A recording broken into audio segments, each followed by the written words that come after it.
নবী দিবসের পবিত্র মাহাত্ম্যে ভরে উঠল নারিট বাজার।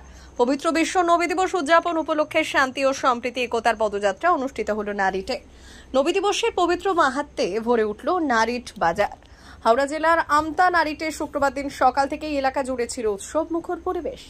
নারিট, শেখপাড়া, পশ্চিম নারিট, নারিট মল্লিকপাড়া, নপাড়া, ফকিরপাড়া, ওসমান বেরিয়া, নারিট, শিরোল দোকানিপাড়া, শিরোল পশ্চিম পাড়া, শিরোল মণ্ডলপাড়া এবং শেখপাড়া, মোল্লাপাড়া, খানপাড়া চত্বর থেকে শুরু হয়ে এক বর্ণাঢ্য শোভাযাত্রা বের হয়, যা নারিট বাজারের সামনে দিয়ে নারিট পেট্রোল পাম্পের কাছে পর্যন্ত পৌঁছে যায়।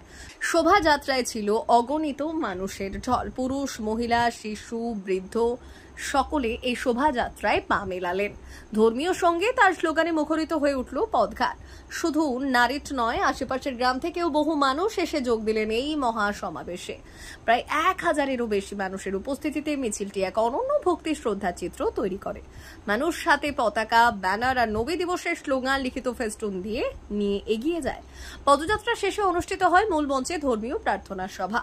পতাকা উত্তোলন এবং বৃক্ষরোপণের মধ্য দিয়ে মূল মঞ্চের অনুষ্ঠানের সূচনা হয়। উপস্থিত ছিলেন বঙ্গীয় সংখ্যালঘু সেলের রাজ্য সভাপতি আহিজুল হক, তাজপুর গ্রাম পঞ্চায়েতের উপপ্রধান গোলাম খান, বিশিষ্ট আইনজীবী রমেশ চন্দ্র পাল, খালনা গ্রাম পঞ্চায়েতের উপপ্রধান নবজানা। এছাড়াও উপস্থিত ছিলেন শেখ আলফাজ, বিশিষ্ট সমাজসেবী পলাশ ভুঁই সহ ইমাম সাহেবরা এবং সাধারণ মানুষজন। সর্বত্রই ছিল ভ্রাতৃত্ব, শান্তি আর মানবতার বার্তা ছড়িয়ে দেওয়ার অঙ্গীকার। এ যেন শুধুই একটি ধর্মীয় আচার নয়, এ ছিল মানুষের ঐক্য, বিশ্বাস আর ভালোবাসার এক বিরল উদাহরণ। সুমিত চক্রবর্তীর রিপোর্ট, বেঙ্গল নিউজ ডিজিটাল। দেখুন, একটাই বার্তা দেবো, আমাদের হযরত মুহাম্মদ সাল্লাল্লাহু আলাইহি ওয়াসাল্লাম যেভাবে আমাদের চলার জন্য বলেছিলেন, তিনি বলেছিলেন শিক্ষা লাভ করার জন্য যে চীন দেশ যেতে হয়, চীন দেশেও আমরা গিয়ে শিক্ষা লাভ। তাহলে তিনি এত দেশ থাকতে চীনের কথা কেন বলেছিলেন? মক্কা শরীফ, মদিনা শরীফ কোথায় আর চীন কোথায়? আমরা দেখতে পাচ্ছি এখন চীনের প্রোডাক্ট কিন্তু মানুষের ঘরে ঘরে। তিনি কতটা দূরদৃষ্টি সম্পন্ন ছিলেন তিনি বললেন চীন দেশে শিক্ষার তিনি জেনারেল এডুকেশন যেমন দরকার, ইসলামিক এডুকেশন যেমন প্রয়োজন, তার সঙ্গে আধুনিক শিক্ষায় শিক্ষিত হতে হবে আমাদেরকে। সেইভাবে আমরা যাই করি না কেন, উচ্চ শিক্ষায় শিক্ষিত আমাদের কাজটা করতে হবে। এটা আমার কথা নয়, এটা বিশ্ব নবীর কথা। সেই কথাটা আমি আজকে বলব। আজকে এই নারিট গ্রামের গ্রামবাসীদের উদ্দেশ্যে কি বার্তা দেবেন? দেখুন, একটা কথাই বলবো, আমরা সকলে মিলেমিশে থাকবেন, জাতি, ধর্ম, বর্ণ নির্বিশেষে। একটা অপশক্তি, অপসংস্কৃতি বিভিন্নভাবে দাঙ্গা লাগানোর চেষ্টা করে যাচ্ছে, তারা নিরলসভাবে প্রয়াস চালাচ্ছে। সেখান থেকে আমি এই জলসা যারা নবী দিবস কমিটি আছে, বিশেষ করে গোলাম ভাইরা আছেন, তাদেরকে আমি বলবো এই দিকটা একটু আমরা সজাগ থাকবেন, যাতে কোনো অবস্থাতে আমাদের একে কোনোদিন আলাদা করতে পারেনি, ভবিষ্যতে আলাদা করতে পারবে না।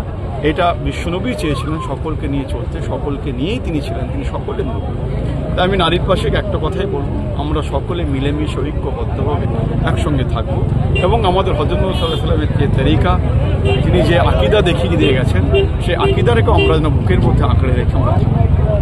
এবং আমি এটা আপনার চ্যানেলের মাধ্যমে বলতে চাই যে এই যে কমিটি আছে, নওজওয়ান যারা আছে, তারা এগিয়ে যাক, ওদের সঙ্গে আমি থাকবো।